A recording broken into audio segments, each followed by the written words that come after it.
Assalamualaikum warahmatullahi wabarakatuh.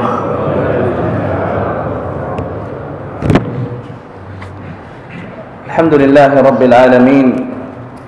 Alhamdulillahilladzi an'ama 'alaina ni'matal Islam allati la ni'mata laha la ni'mata ba'daha fi hadhihi ad-dunya.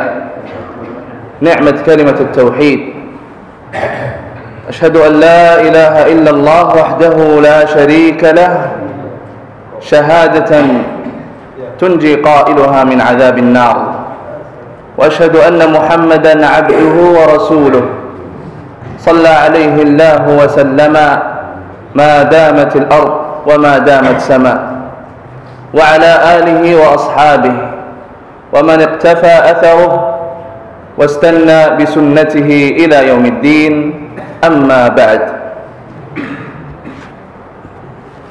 Hadirin jamaah Masjid Jami' Nurul Jannah rahimani wa rahimakumullah. Alhamdulillah, puji syukur pada Allah Subhanahu wa taala atas nikmatnya yang Allah Subhanahu wa taala memberikan kepada kita. Yang pertama, yang nikmatul Islam.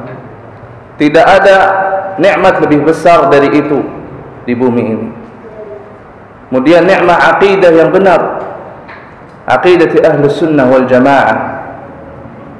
Dan juga nikmat yang sekarang kita berada, yaitu adalah nikmat salat subuh berjamaah. Bagaimana Nabi sallallahu alaihi wasallam berjanji di hadisnya, man shalla al-ghadata fi jamaah ثم قعد يذكر الله حتى تطلع الشمس كانت له كأجر حجة وعمرة تامة تامة. Yang artinya, barang siapa yang salat subuh berjamaah kemudian dia berzikir, dan insyaallah kita ini termasuk ahli zikir di masjid ini, hingga matahari terbit, dan kemudian dia bersalat 2 rakaat, maka dia dapat pahala haji dan umrah yang sempurna. Mudah-mudahan kita mendapatin ya, bismillah ta'ala. Kadang ada orang yang haji, yang umrah, tapi pahalanya tidak sempurna ya. Kita di sini aja duduk hingga tulu' syams, matahari terbit, bisa dapat pahala yang sempurna. Itu janji dari Nabi sallallahu alaihi wasallam. Tetapi bagaimana semuanya ibadah ada syaratnya. Syarat ibadah yang kita harus tahu ada 2. Yang pertama, ikhlas. Mau ibadah kita diterima pada Allah, maka kita harus ikhlas pada Allah. Yang tadinya niatnya mungkin dipaksa, kalau bagi anak muda atau anak-anak muda yang dipaksa karena salat subuh, maka sekarang niatnya untuk Allah Subhanahu wa taala. Kemudian yang kedua, al-mutaba'ah. Harus ada ajaran dari Nabi.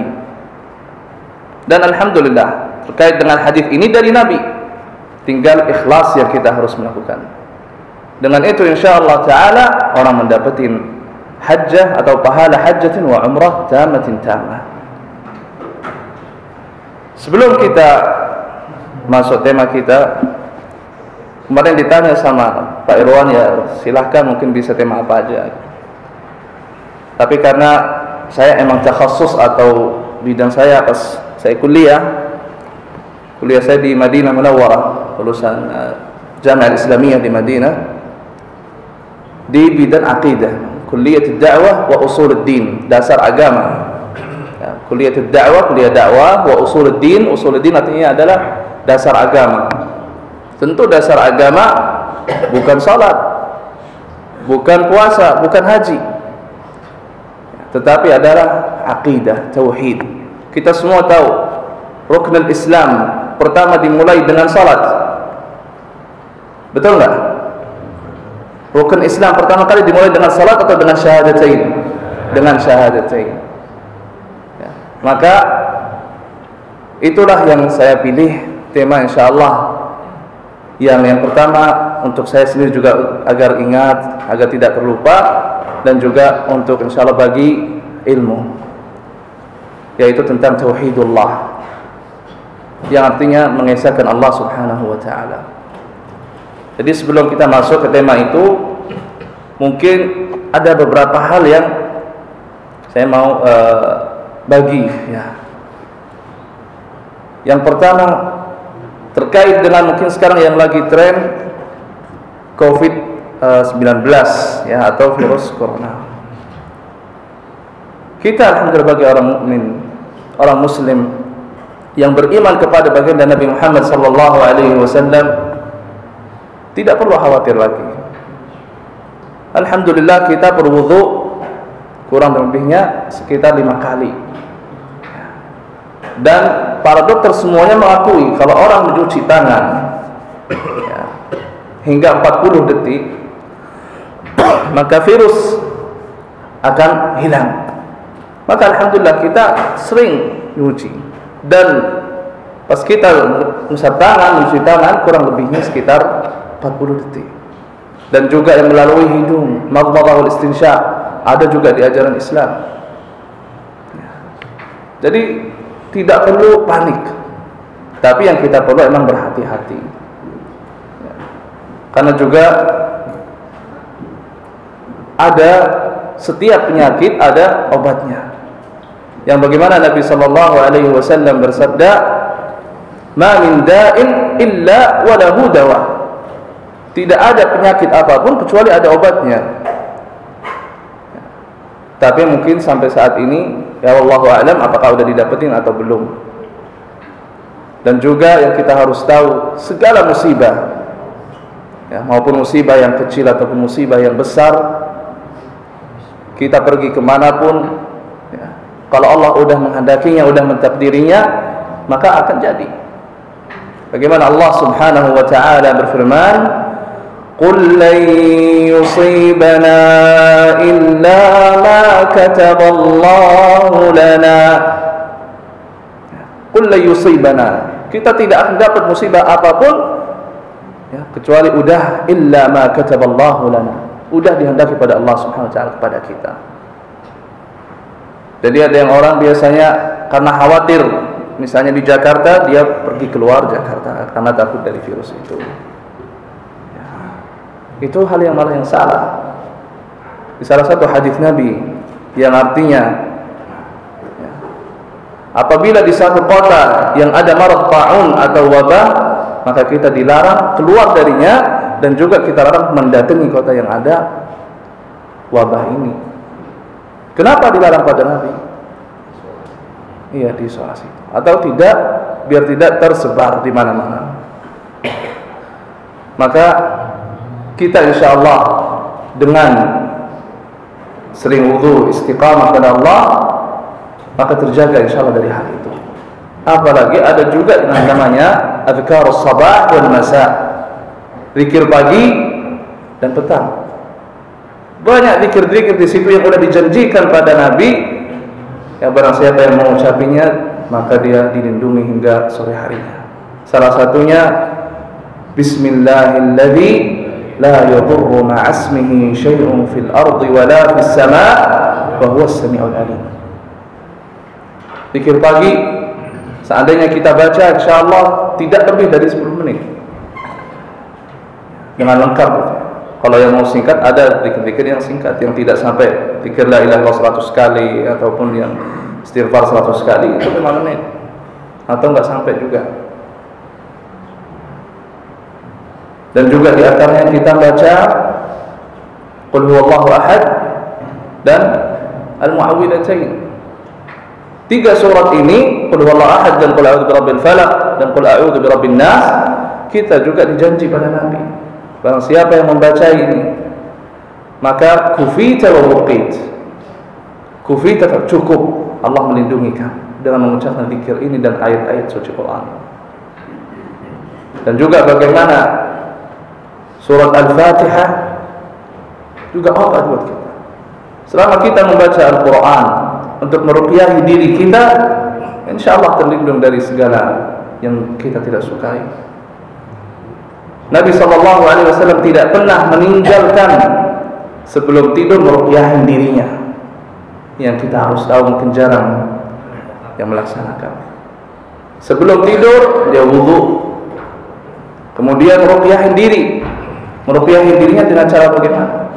Ya membaca qul huwallahu ahad dan qul a'udzu birabbil falaq dan qul a'udzu birabbin nas dan ayatul kursi. Ya, dan sebagian riwayat juga awakhir surat al-Baqarah, kemudian mengusapkan ke seluruh badannya untuk meruqyah diri sebelum tidur. Jarang sekarang orang sebelum tidur wudu ya. Biasanya wudu itu untuk sholat aja. Tapi ini sunnah yang kita sebagai pengikutnya Nabi Muhammad harus mengikutinya. Kemudian musibah yang saya anggap musibah yang kita alami, insyaallah ta'ala ya, selama kita dekat pada Allah tidak perlu khawatir lagi. Tetapi kita juga harus menjaga, seperti saya dengar kemarin dari mungkin ucapan atau nasihat dari Pak Anies Baswedan, ya kita tidak perlu panik, tapi juga harus jangan mengentengkan ya, tidak perlu panik. Yang penting hati-hati aja. Apalagi sekarang mungkin banyak anak-anak yang khususnya di Jakarta diliburkan ya. Nah, diliburkan ini malah bisa jadi malah anak-anaknya keluar, malah tidak bisa dikontrol. Ini juga tanggung jawab orang tua. Ya. Tanggung jawab anak-anak bukan tanggung jawabnya sekolah, tapi tanggung jawab orang tua. Bagaimana Nabi Sallallahu Alaihi Wasallam bersabda, kullukum ra'in wa kullukum mas'ulun an ra'iyatihi. Ya, semua kita punya tanggung jawab. Fal abu ra'in wa huwa mas'ulun an ahli. Jadi orang tua papa, dia sebagai tanggung jawab kepada anggota keluarganya. Maka jaga anak-anak yang mungkin sekarang sedang libur, untuk bagaimana caranya supaya dia lebih dekat kepada Allah. Ya, misal dulu di masjid baca Quran, ya, ajak anak-anak baca Quran, dan dengan itu insyaallah ta'ala mereka jauh dari segala sebab yang untuk menyebar penyakit ini. Kemudian sekarang langsung ke tema kita, yaitu tauhidullah. Mungkin kata tauhid udah tidak asing lagi ya buat Bapak Ibu sekalian. Tapi artinya apa? Di sini mungkin belum semua tahu. Yang pertama, Allah Subhanahu wa taala berfirman di surat Adz-Dzariyat, "Wa ma khalaqatul jinna wal insa illa liya'budun." Dan sungguhnya Allah Subhanahu wa taala menciptakan jin dan menciptakan manusia untuk menyembahnya. Liya'budun, ulama tafsir mengatakan artinya adalah yuwahhidun. Yuwahhidun, tauhid, mengesahkan Allah Subhanahu wa taala. Surah di antara surah yang mulia di Quran, semuanya surah Quran Karim mulia, tapi di antaranya ada yang lebih ya, yang ta'dil thuluth al-Quran, hingga Nabi mengatakan bahwa surat apa nih yang ta'dil thuluth al-Quran, sepertiga Quran di 10 surat ini. Ada yang tahu Bapak Ibu? Surat Al-Ikhlas, ya, masyaallah. Al-Ikhlas ta'dil thuluth al-Quran, yang isinya tauhid, isinya mengesahkan Allah. Qul huwallahu ahad. Kenapa tidak disebutin qul huwallahu wahid? Wahid dalam bahasa Arab satu. Setelah wahid, itsnan, tsalatsa, ada. Baik. Qul huwallahu ahad. Setelah ahad, ada lagi? Tidak ada. Ya. Maka dari mukjizat Qur'aniyah, mukjizatnya Quran, mengatakan qul huwallahu ahad. Tidak. Setelah ahad tidak ada itsnain, enggak ada. Ahad dalam bahasa Arab ya ahad satu, tidak ada keduanya. Huwal awwal wal akhir wal zahir wal batin. Huwal awwal. Allah Subhanahu wa ta'ala satu, tidak ada sebelumnya, tidak ada setelahnya.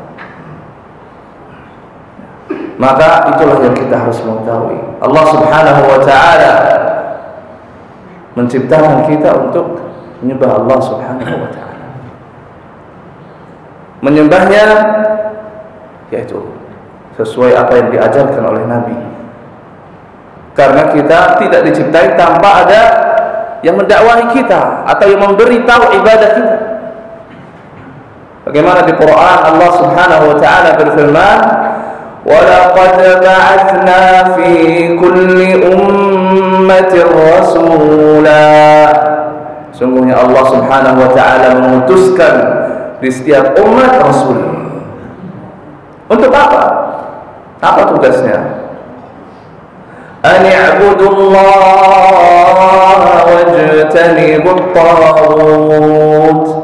An i'budullah, untuk mengesahkan Allah Subhanahu wa ta'ala, wajtanibut taghut, dan menghindari segala sesembahan yang batil. Dan juga kita harus tahu arti dari kalimat tauhid ini, la ilaha illallah. Ya, salah satu hadis Nabi mengatakan bahwa la ilaha illallah miftahul jannah. Miftah itu kunci. La ilaha illallah kunci surga. Ada di cerita salah satu tabi'in yang namanya Wahb bin Munabbih. Beliau ditanya sama salah satu orang, apakah kalimat tauhid ini miftahul jannah? Berarti saya cukup mengucapkan la ilaha illallah masuk jannah. Lalu Wahb menjelaskan bahwa semuanya pintu punya kunci, tetapi apakah semuanya kunci bisa membuka pintu-pintu ini? Tidak. Likulli miftah lahu asnan. Setiap kunci ada giginya. Ya. Apabila gigi kunci ini pas dengan pintu, maka kita bisa membuka. Lalu ditanya, wa ma asnanu dzalikal miftah? Apa gigi-giginya kunci ini? Yaitu adalah syarat-syaratnya. Tidak cukup kita cuma mengucapkan la ilaha illallah masuk surga, karena kadang orang non-Islam aja bisa menyebutkan itu. Assalam aja mereka bisa, assalamualaikum, padahal dia bukan orang muslim. Ya, jadi kita harus mengetahui arti dan syarat-syarat tersebut.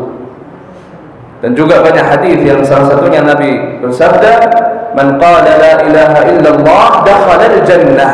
Barang siapa yang mengucapkan la ilaha illallah, maka dia masuk surga. Dan juga hadis, man kana akhir kalamihi min ad-dunya la ilaha illallah dakhala al-jannah. Barang siapa yang akhir ucapannya di dunia ini dia mengucapkan la ilaha illallah, maka dia masuk surga. Tetapi bukan sekedar membaca kalimat ini tanpa tahu apa-apa. Bagaimana Al-Imam Al-Hafidh Al-Hakami di kitabnya atau di nazamnya Sulamul Wusul ila Ilmi Al-Usul menyebutkan syarat-syarat la ilaha illallah yang sungguhnya mengambil dari ayat-ayat Al-Quran. Beliau mengatakan syarat-syarat la ilaha illallah al-ilmu wal-yaqin wal-qabulu wal-inqiyadu fadri ma aqulu was-sidqu wal-ikhlasu wal-mahabbah waffaqaka Allahu lima ahabba. Syaratnya ada 7. Yang pertama adalah al-ikhlas atau al-ilmu. Yang pertama adalah al-ilmu kepada kalimat tauhid. Apa maksudnya al-ilmu? Mengetahui. Kita mengucapkan bukan sembarang ucapan aja, tapi kita mengetahui arti yang saya baca. La ilaha artinya tidak ada sesembahan yang berhak disembah illallah, kecuali Allah. Bagaimana ulama menyebutkan arti la ilaha illallah dalam bahasa Arab? La ma'buda bihaqqin illallah. Ya. La ma'buda bihaqqin illallah, yang artinya tidak ada sesembahan yang berhak disembah kecuali Allah. Karena sesembahan ini banyak. Cuma apakah semua ini sesembahan hak? Tidak. Sesembahan yang hak hanya satu, yaitu Allah Subhanahu wa ta'ala. ilaha illallah ini. Kita udah tahu artinya. Sekarang kita yakin nggak? Atau masih curiga?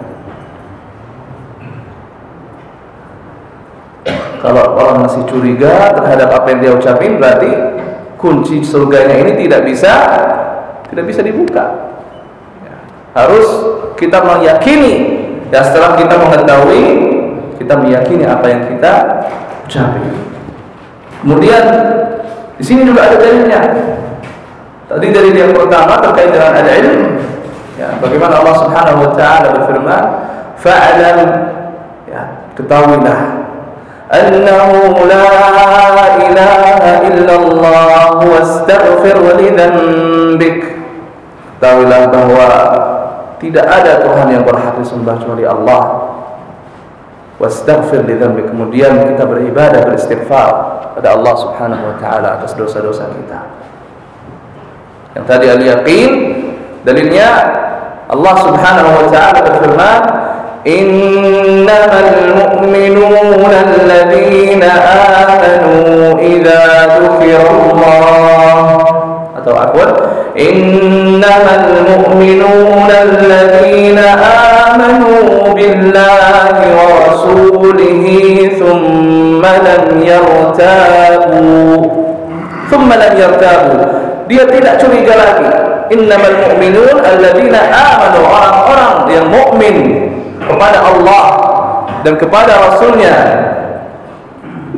dan dia tidak mencurigai lagi. Wajahadu bi amwalihim wa anfusihim fi sabilillah faulaika humus shadiqun. Maka mereka inilah yang jujur. Siapa yang jujur? Orang yang beriman kepada Allah dan kepada Rasulnya, dan dia tidak ada curiga lagi kepada Allah dan Rasul. Nah, itu yang al-yaqin. Kemudian al-qabul. Al-qabul, menerima ucapan la ilaha illallah. Maksudnya menerima apa? Menerima perintahan Allah. Bagaimana banyak di Quran Allah Subhanahu wa taala berfirman, "Ya ayyuhalladzina amanu athi'ullah." Banyak. Taatilah Allah wa athi'ur rasul. Maka yang ketiga tadi adalah al-qabul. Ya, ini diingat-ingat ya Bapak Ibu semuanya. Ya, yang pertama tadi adalah al-ilm. Ya, kemudian yang kedua adalah al-yaqin.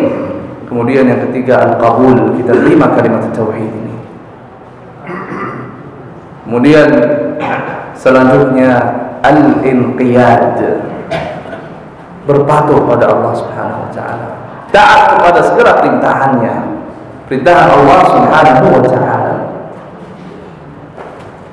Sesuai yang dalil tadi disebutkan, ya ayyuhalladzina amanu athi'ullah.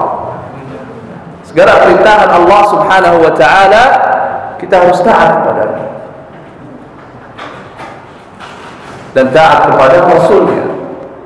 Jangan menjadi seperti ada kelompok yang mungkin disebutin Al-Quraniyun, yang mereka katanya beriman kepada Quran, tidak beriman kepada hadis. Nah, ini kelompok tentunya yang salah. Dan kalau mereka benar-benar memahami apa yang ada di Quran, maka dia harus juga beriman kepada Rasul. Karena banyak yang menyebutkan di Quran wa athi'ur rasul, ya, menceritakan tentang Rasul. Mereka bukan tidak beriman kepada Rasul, tapi tidak beriman kepada hadis yang ada sekarang ini. Menyebutkan itu hadis buatan, ya, kelompok Quraniyun ini. Padahal banyak ulama, ya ini sudah dari istiqra', dari ijtihad ulama menyetujui hadis-hadis. Ada Bukhari, Muslim. Bagaimana tidak? Atau ashahul kutub ba'da kitab Allah, Al-Bukhari, kitab-kitab yang sahih ya setelah Quran adalah kitabnya Bukhari, ya, Al-Jami' as-Sahih, ya, kitabnya Bukhari yang tentunya semuanya hadis yang sahih, ya. Kemudian setelah kita sudah taat kepada Allah, tadi sudah juga berilmu, sudah mengetahui arti dari kalimat la ilaha illallah, udah meyakini kalimat la ilaha illallah, dan juga udah nerima kalimat ini, udah taat kepada Allah, kemudian ada al-ikhlas. Ikhlas di segala ibadah yang kita laksanakan, ikhlas pada Allah. Seperti yang tadi pertama kali saya ucapkan, anwa atau syaratnya ibadah, syarat ibadah kita diterima pada Allah di antaranya ada al-ikhlas. Kita juga sebelum mengucapkan la ilaha illallah, ikhlas. Jangan seperti munafik. Orang-orang munafik mereka apa? Yaquluna bi afwahihim ma laysa fi qulubihim. Mereka mengucapkannya yang ada di hatinya beda dengan yang ada di mulutnya. Itulah sifatnya munafik. Maka Allah berjanji bahwa mereka tempatnya fid darqil asfali minan nar, di ujung paling bawah neraka. Itu orang munafik.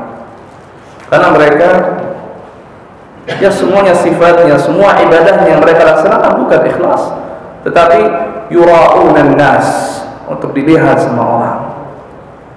Bahkan sampai kalimat tauhid yang mereka mengucapkan juga begitu, tidak berikhlas atas kalimat yang mereka ucapkan. Kemudian setelah kita ikhlas, ya, bukan kita terpaksa atau kita masuk Islam karena, atau kita mengucapkan la ilaha karena uang atau karena apa. Setelah itu al-mahabbah.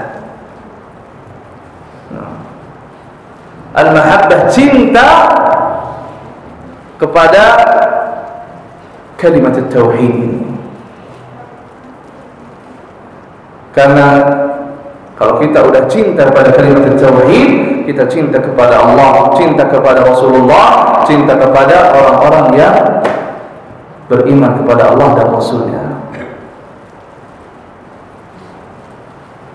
Bagaimana kalau ada yang orang melakukan cintanya ini, yang dia menyamai cintanya kepada Allah dan kepada hal yang lain, itu hal yang musyrik. Karena cinta atau mahabbah dalam bahasa Arab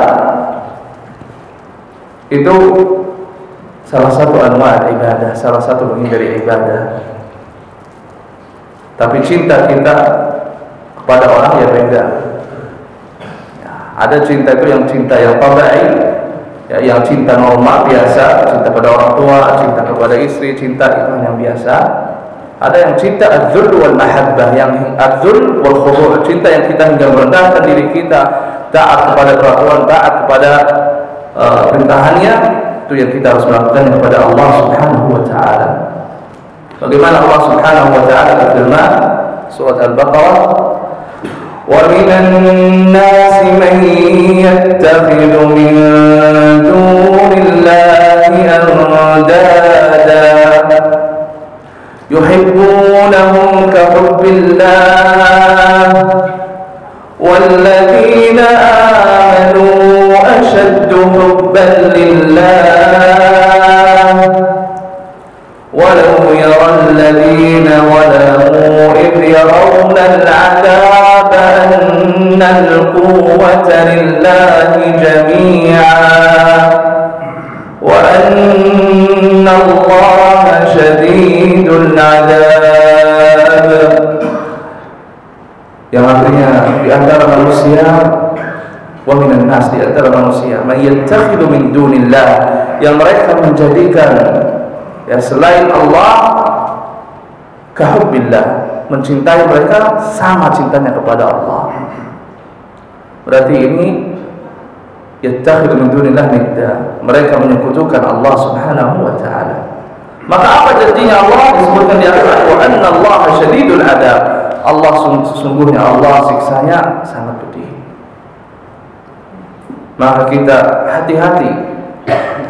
Syirikan ini hal yang mungkin pada orang menganggap yang biasa. Di antaranya juga ada syirik yang namanya syirkul asghar. Ya, ulama membedakan syirik itu ada dua, syirik asghar dan syirik akbar. Syirik akbar yang ulama menjelaskan bahwa orang yang melakukannya maka dia finnar, di neraka. Itulah yang ada di qaulullah ta'ala, yang artinya dari ayat itu Allah Subhanahu wa ta'ala mengampuni segala dosa selain dosa syirik. Yang dalilnya, a'udzubillahi minasyaitonir rajim, innallaha la yaghfiru an yushraka bih. Sesungguhnya Allah Subhanahu wa ta'ala tidak mengampuni dosa orang yang berbuat syirik kepadanya. Tetapi maksudnya di sini apabila dia mati keadaan syirik. Bukan orang yang musyrik dia tidak boleh taubat, tapi pas dia meninggal keadaan musyrik, Allah sudah berjanji, la yaghfiru an yushraka bih wa yaghfiru ma duna dzalika liman yasha, dan mengampuni segala dosa selain syirik. Maka kita tidak bisa, kalau ada orang yang dia berbuat dosa, walaupun di mata kita ini dosa yang besar, ya, seperti ya naudzubillah minaz zina atau minul khamr, kita anggap itu dosa yang besar. Kalau keadaan mati kita tidak bisa menyebutkan bahwa ini orang neraka, Allah tidak mengampuni bisa. Tidak, karena itu masih dosa yang di bawahnya syirik, belum sampai syirik. Maka apabila ada orang yang berbuat dosa begitu dan dia tidak taubat, dia meninggal, maka itu tahtal masyiah. Bisa Allah Subhanahu wa ta'ala mengampuni dosanya, bisa wa insya'a adzabahu, Allah menyiksakan dia sesuai dengan dosa yang dia buat di dunia, membersihin dosa-dosa dia di dunia.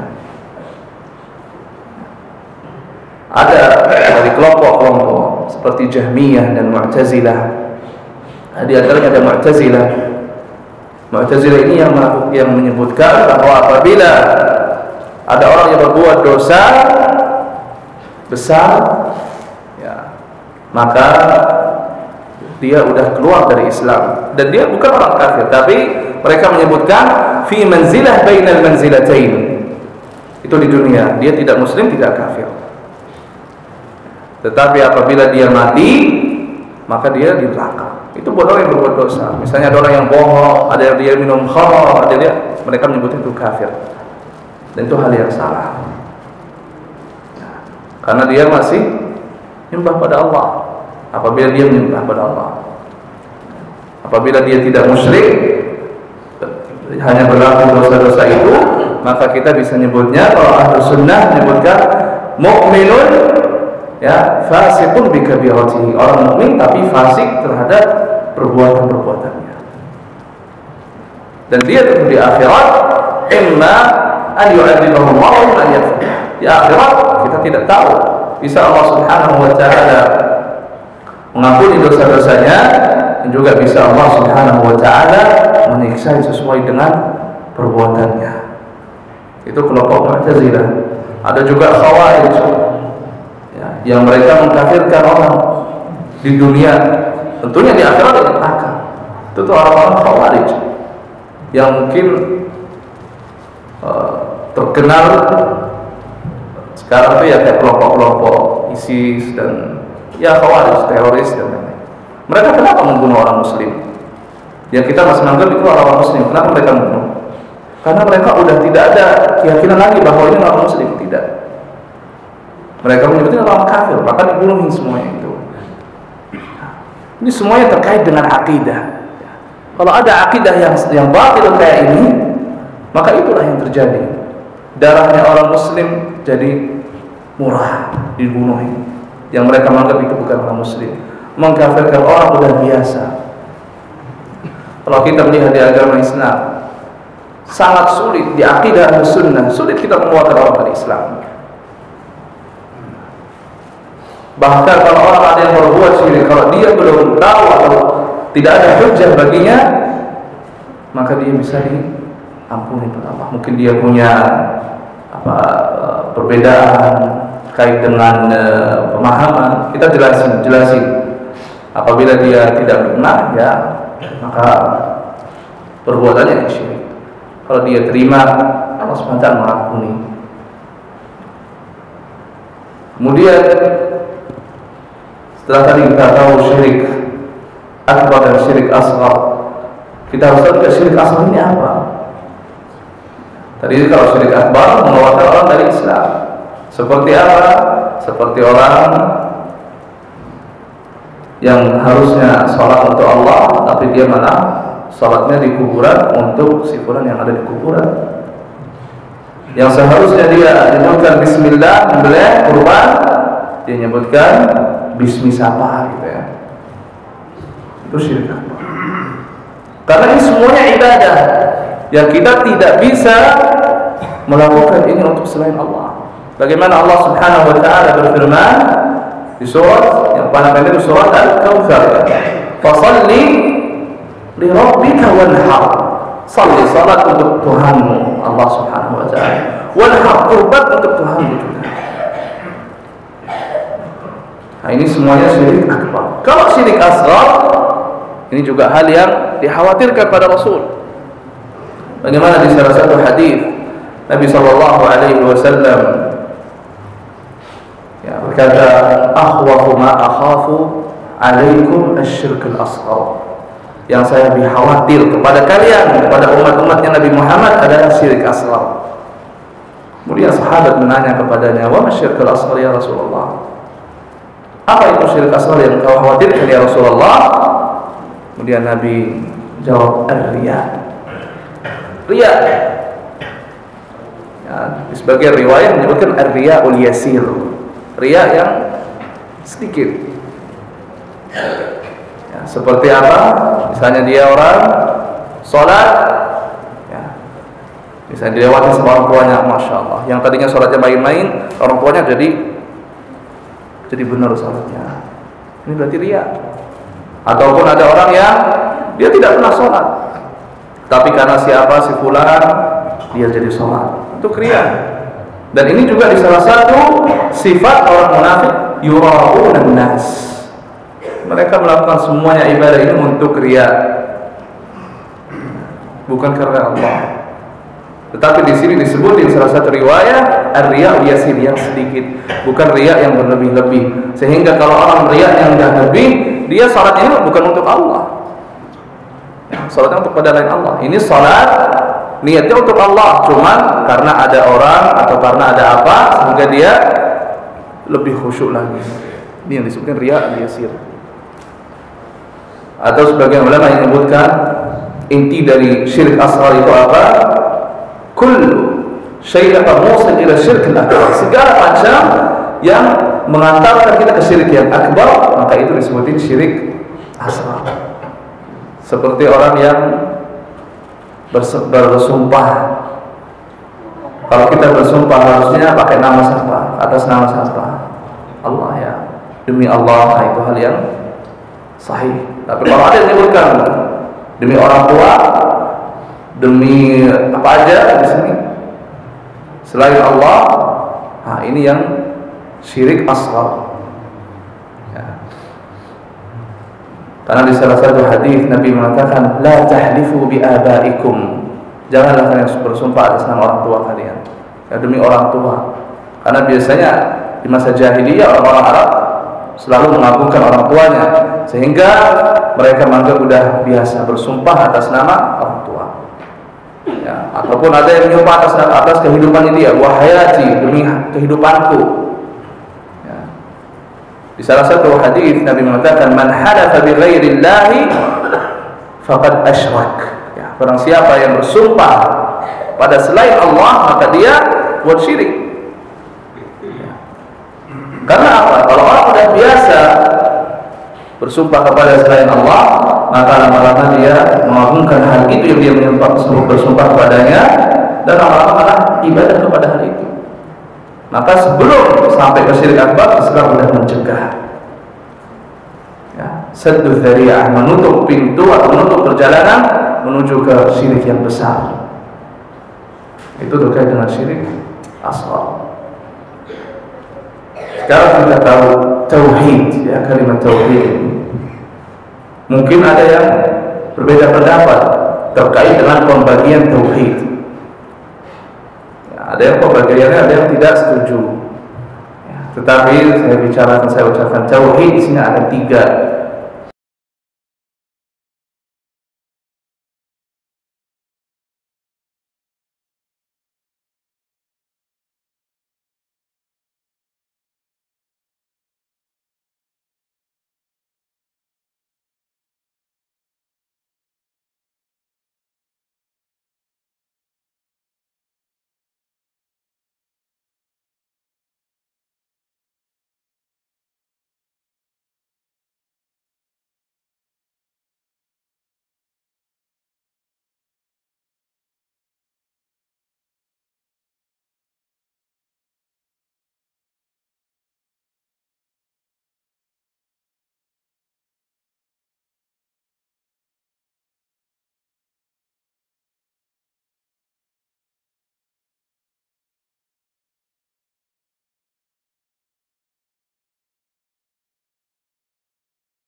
هذا ذنبا إلا غفرته ولا مريضا إلا شفيته ولا مبتلا إلا عافيته برحمتك يا أرحم الراحمين.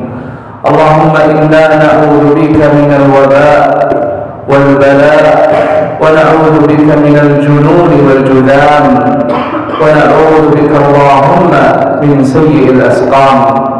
اللهم من كان في مجلسنا هذا مريضا اللهم فاشفه، ومن كان من المسلمين مريضا اللهم فعجل في شفائه.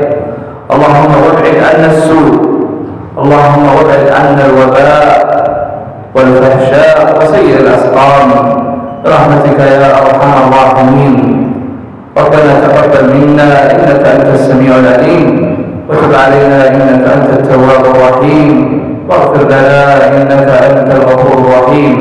ربنا اغفر لنا ولوالدينا وارحمهما كما ربيانا صغارا. وآخر دعوانا الحمد لله رب العالمين.